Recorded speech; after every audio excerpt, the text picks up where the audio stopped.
channel Ewan Gor TV. Selamat berjumpa kembali di channel kami. Kali ini video tentang update terbaru Pitu.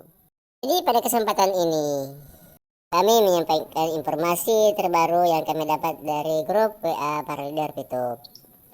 Ganggu sekali kita televisi ini, Sob. Sebenarnya belum ada informasi terbaru, masih sama seperti yang tanggal 6 kemarin. Hanya saja saya ingin memberikan motivasi sedikit buat teman-teman saya di Pitu. Semoga ini semua bisa dilalui.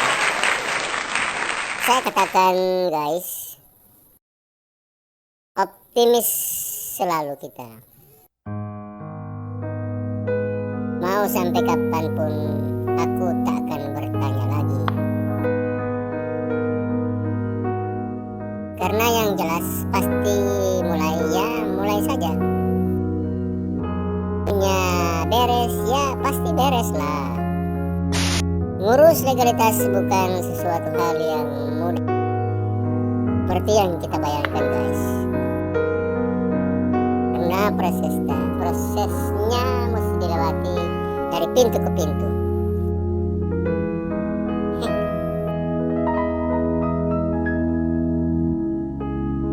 Jika hari ini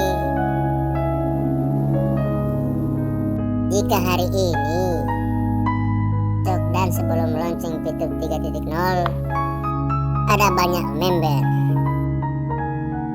dan leader Pitu yang keluar dari grup.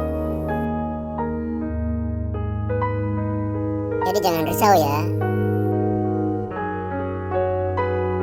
Aneh kasih tahu, pasti ente menyesal kalau keluar dari grup. Maaf mengganggu sekali saya televisi ini.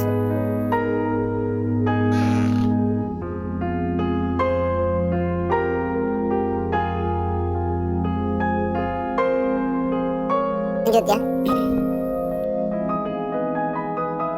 Karena Pitu ini seperti sejatinya mendulang emas.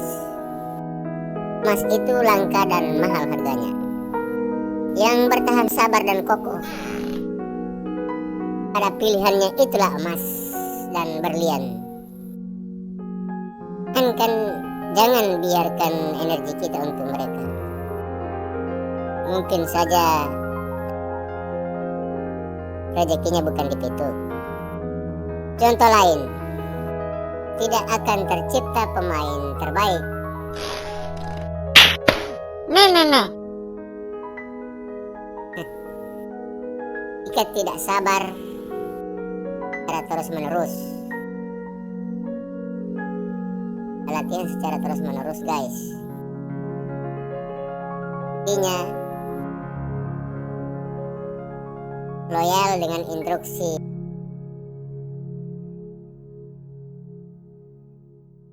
Salam Jos. Jos.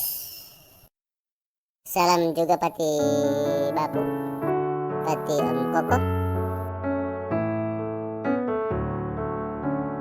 Pati Om Rasdi, Pati Om Wanjak,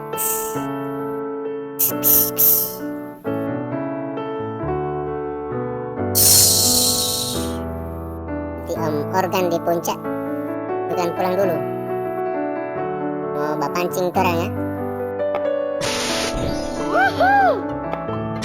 Wah, malam tuh.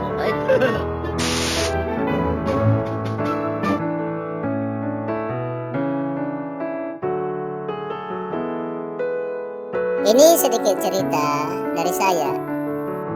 Pada tahun 1939, George Bernard Danzig adalah mahasiswa sebuah universitas di Amerika Serikat. Ia datang terlambat pada mata kuliah yang diikutinya, yakni mata kuliah matematika oleh seorang profesor. Ketika masuk kelas, dosen dan teman-teman kuliahnya ternyata sudah pulang. Terus kemudian melihat dua buku soal. Maksudnya melihat dua soal yang muncul di papan tulis. Akhirnya itu pasti PR-nya yang baru diberikan oleh guru besarnya. Dia pun segera mencatat apa yang tertulis di papan tulis tersebut.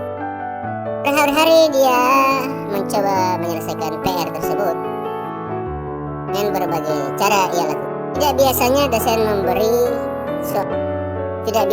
dosen memberi soal sesulit ini, tapi pasti ada jawabannya loh. Pasti ada itu. Pada akhirnya ia berhasil mengerjakan soal nomor 1. Keesokan harinya, ia pun mengumpulkan tugas tersebut yang diletakkan di ruang kerja profesinya. Ia dicari oleh profesornya. Profesornya berkata, "Bagaimana cara kamu menyelesaikan PR tersebut?" Sang profesor merasa terheran-heran saat itu. Jos menjelaskan semua usahanya.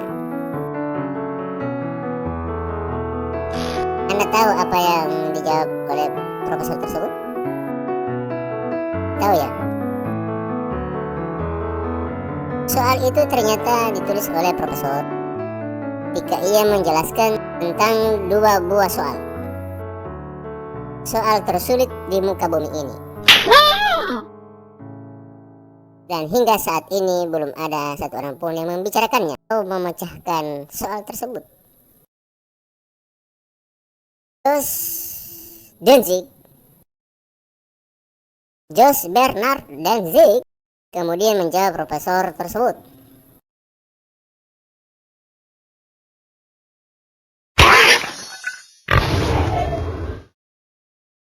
Profesor ini sangat terkenal dan disegani di Stanford University.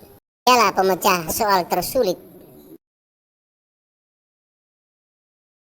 Dan dia memecahkannya ketika dia memang tidak tahu bahwa soal yang dikerjakan adalah soal paling sulit.